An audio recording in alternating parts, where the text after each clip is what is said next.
And with that being said, our first segment of the day, again, is Kevin McCarthy and Tucker Carlson receiving mega pushback from the Democrat Party, from Republicans themselves, which we'll get to a little bit later. And here you have footage of Kevin McCarthy pushing back on a reporter that's asking him about the January 6th footage. Let's go ahead and roll it. Capitol Police Chief and the Senate Republican leader both raised concerns about the footage that you gave to Tucker Carlson, the way he portrayed it. He portrayed it as a mostly peaceful day.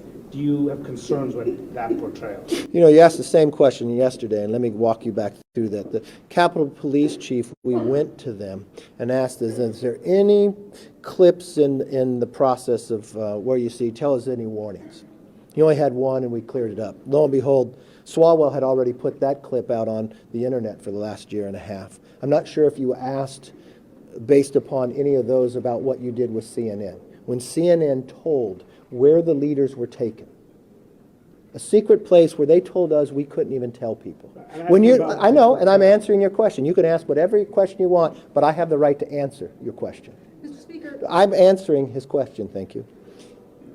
When CNN told the American public that we were at Fort McNair, I don't know if we can go back there. I don't think that's even changed. But you have now told your network, the entire world, where we go. I didn't hear one question from your network either when you would know when subpoenas were released before anybody else. I didn't know that your network got upset when you sat in Statuary Hall, when nobody else networks got anything.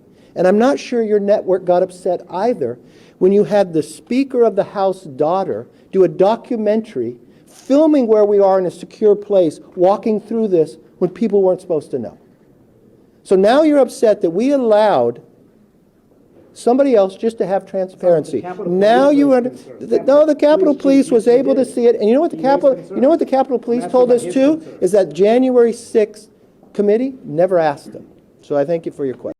Damn, Kevin McCarthy, man, just completely destroyed that dude. I mean, that guy's career is over. But again, when it fits their narrative, they're more than happy to expose and put whatever stuff they want out there, regardless if it hurts somebody or it doesn't. And then when it goes against their narrative, then they're going to pounce and then they're going to attack. And so, again, Tucker Carlson comes out with this footage of January 6th that completely shellacks the narrative of the Democrat Party and the January 6th committee. And so he comes out with this, and now he's getting pushback from everybody on it, just as you saw Kevin McCarthy was. And so here's Tucker Carlson appearing on Glenn Beck, The Blaze's show, and here's what he has to say about the January 6th footage of which he released. You called the January 6th committee members liars. Besides suggestions that, Sitnik was murdered, not even suggestions, but claiming that. Do you make the case that they're liars? They didn't just, fib a bit and eat around the corners. That these are full-fledged liars. Well, that was the stunning part to me. I've been in Washington my whole life, and my dad worked for the government, so I had a kind of root-level trust in government, or not trust in government, but like the whole thing can't be fraudulent because I know the people who work there. My dad was one of them. Like, this is, I'm very much from that world. I guess that's what I'm saying. So my default setting is not they're lying about everything. I've never assumed that. And so I was shocked to learn that they were lying intentionally. And the way that we know that, we have a very specific way of knowing that, which is when January 6th committee researchers looked at video, they bookmarked it. They left an electronic mark. Hold on to that just for one moment, folks. We're going to continue here, but hold on to what he's saying there, that there's an electronic bookmark, because what we're seeing now is the January 6th committee is scrambling. They don't know what to do because they weren't expecting all this footage to come out. And wait till we get to the blame game, folks, right after this segment. Let's let Tucker Carlson finish here. On the video they watched. So we know what they watched, and then we watched it. And so there is video of Chansley, of Ray Epps, and of Brian Sicknick that we know they watched that was not included in the report, was never mentioned in the hearings, a year and a half, 1,000 witnesses, 850-page report. And this video, which overturns the story they were telling, proves it was a lie, they saw but hid. So, I'm always hesitant to go to motive because who understands people's motives? You can only really guess about them. But in this specific case, we know that they lied. And that just blew my mind. I mean, you know, some of these guys, if Adam Schiff lies, I think Adam Schiff, there are spiritual forces surrounding Adam Schiff. By the way, Tucker Carlson doesn't think, he's not the only person that thinks this about Adam Schiff. He's a Democrat of California, my home state. I apologize that we keep producing crazy people like Adam Schiff, Nancy Pelosi, Kamala Harris, and others. But he's not the only person that said that Adam Schiff is just a legitimately evil dude. I've heard a lot of people in Congress, both on the Democrat side of the aisle and Republican side of the aisle, said this guy is like pure evil. So it's funny that Tucker Carlson's saying this because I've heard this as well and I've read it in books. So there, I would imagine there is some truth to the fact, and just listening to Adam Schiff and the sketchy type of swampy dude that he is, I 100% believe it. I think he is a force of darkness, and I mean that. But is Bennie Thompson evil? Like, I have trouble believing. You know, like, I mean, I've known Liz Cheney for 25 years. Is Liz Cheney like actually a liar? I just always assume she just disagrees on the. She's a liar now, Tucker. Look, you think you know somebody, and then that comes out. Look, she blatantly lied. She is a liar, and I hope that he talks about this. Issues with me. No, it turns out Liz Cheney is actually affirmatively a liar. She knew information, she withheld it because it challenged the lie that she was telling to the public. And that just completely, I mean, call me naive. I guess I'm sure everyone listening is like, how stupid are you? Well, I guess kind of stupid, because I was blown away by that. And look, if you know somebody for 25 years and they pull a stunt like that, I mean, of course you're going to be shocked. Of course it's going to be like, whoa, what's going on? So get this. You have all this footage that comes out, and not even all of it is coming out yet. You have like 40,000 hours of footage, and the January 6th committee didn't release any of it. I mean, they released the same clips over and over again, which we said in yesterday's episode was only like not even a fraction of a percent, meaning that we were not able to see 99.9% of the footage that came out. Luckily, we have Tucker Carlson now that has hands on this stuff and goes, hey, here's what really took place. You make the decision, but this is what happened here. So now the January 6th committee is losing their ish because it basically exposed them for the lies and the narrative that they pushed. So former House January 6th committee chairman Bennie Thompson claimed on Wednesday, after all this hubbub took place with everybody going after Tucker Carlson, he and other members of the January 6th committee said that they had not had access to all the footage of the day's events, saying that a team of employees had been responsible for going through the video. Let that sink in. So now it's the blame game, you guys. We see this so typical from the Democrat Party. We see it from the head of the Democrat Party itself, Joe Biden. He hasn't done anything wrong in 2 years. Everything that he's done, from pulling out of Afghanistan to dealing with the economy to dealing with Russia and Ukraine, everything he's put his hands on he's done nothing but good here. So now we have the blame game. Now they're going to blame a team of employees. So CNN political reporter shared Thompson's comments in a series of tweets saying that Thompson, former chair of January 6th committee, said lawmakers were never given the type of access to the footage last Congress. Can you let that sink in? Let that sink in. They have a whole committee. They have this whole narrative that they're pushing, this whole agenda. And now they're coming going, well, we actually didn't watch all of it. We only watched what our employees put because they don't have any bias. So, quote, it's strictly a new policy that the speaker itself, the new speaker, meaning Kevin McCarthy, has put in place. Thompson said he didn't think any of the January 6 members themselves have ever had access to the footage. They let only staff view it. I'm actually not aware of any member of the committee who had access, who had a team of employees who kind of went through the video. Isn't that just lovely? Isn't that just lovely? You can't make this up. They're all idiots. 40,000 hours, and then you have a team that looks at it, and you can't have the functionality of your brain to go and rationale of, well, man, you're only showing us, I don't know, maybe an hour's worth of footage if we put it all together out of 40,000 hours. Really? You can't go, man, that's odd. That's a weird thing. Thompson's claim comes after Fox News host Tucker Carlson, who was given access to 40,000 hours of footage, as we mentioned, from January 6th after Kevin McCarthy took the gavel, aired several clips that appeared to show that several key Democratic talking points had been presented necessarily out of context. Or at least just heck without context either. So among them was a clip of Senator Josh Hawley, representative of Montana, who had been labeled pro-insurrection by far left because he raised a fist in support of peaceful protesters prior to entering the Capitol that day. And by the way, as we said yesterday, they had a permit to be there on a specific portion of the Capitol, not everywhere, but a specific portion, running toward an exit to evacuate the building. The clip shared by the committee only showed Hawley and was used to suggest that he was running in fear of the people he had supported just hours earlier. But when footage aired on Carlson's show, it suggested that Hawley was not the only one running from the building at that point. He was simply the last in a long line of senators from both parties who were being escorted from the building to a safe location. Quote, the actual videotapes themselves show that Hawley was one of many lawmakers being ushered out of the building by Capitol police officers. And in fact, Hawley was at the back of the pack. The coward tape was a lie, Carlson remarked. So they strategically only showed Hawley. They didn't show everybody else. That's negligence, you guys. That is negligence. They knew exactly what they were doing.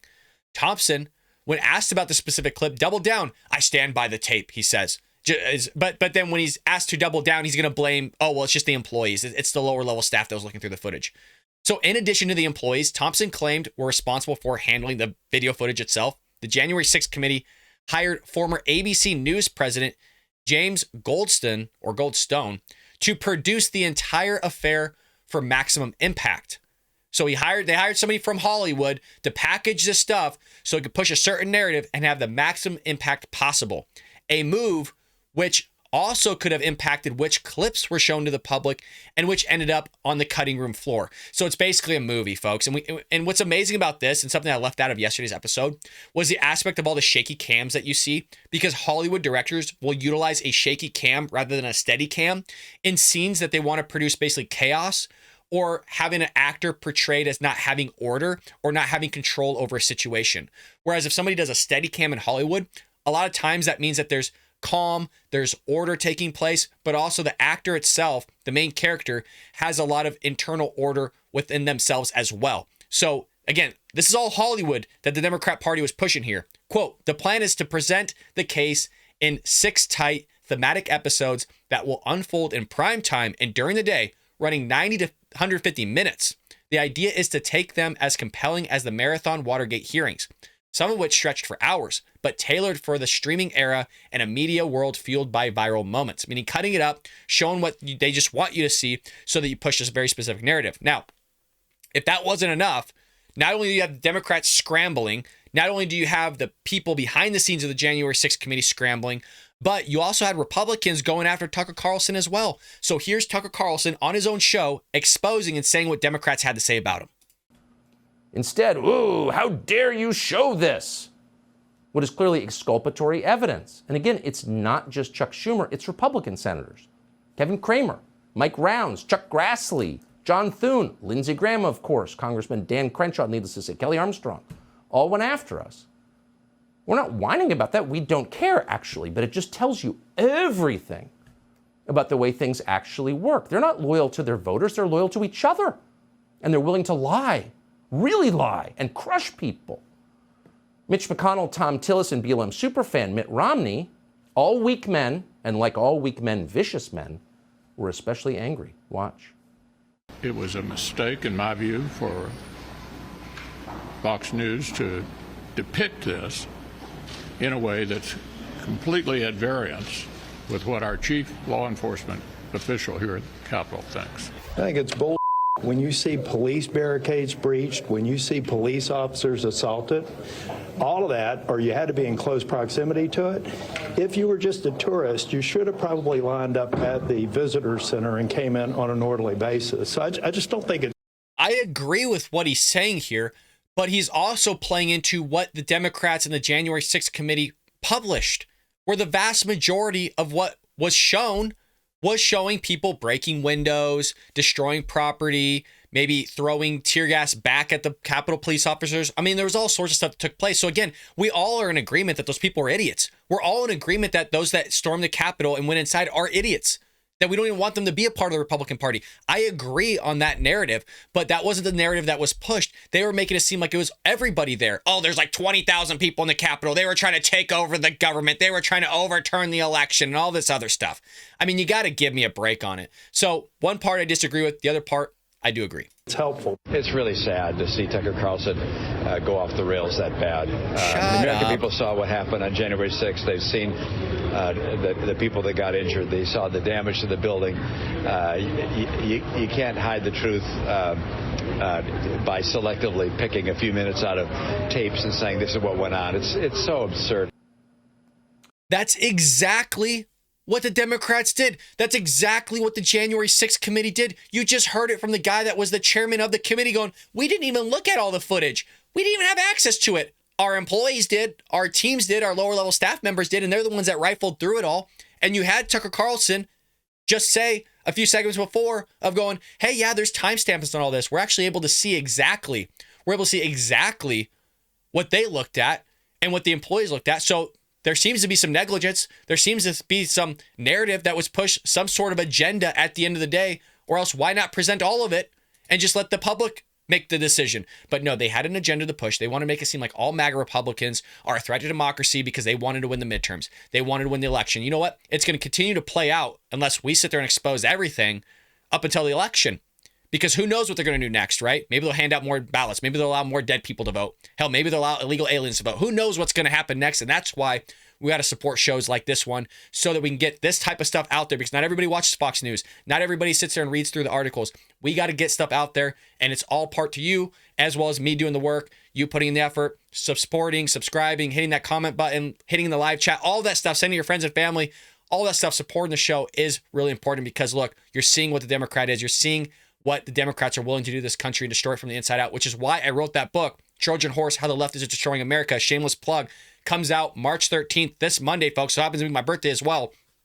Link is in the description if you want to pre-order that. Folks, we wrote that book because the Democrat Party, the progressive left, and the narrative and the agendas that they're trying to push are going to destroy this country from the inside out unless we expose it. Very similar to what Tucker Carlson's doing. Again, pre-order your book by heading over to Amazon, Barnes & Nobles, or going to baldbrad.com. Get yourself a copy of the book. Hit the book up at the top. It will share a link that will send you directly to Amazon, and that way you could support a fellow American patriot. Also, if you want to hit the join tab below, you can join us and become a patriot yourself and advance the movement of getting conservative thought and ideas out there to new viewers who haven't seen our content or our channel. I hope you enjoyed that clip from the Bald Brad Show. If you did, make sure to hit that subscribe button so you can stay up to date on all our future content.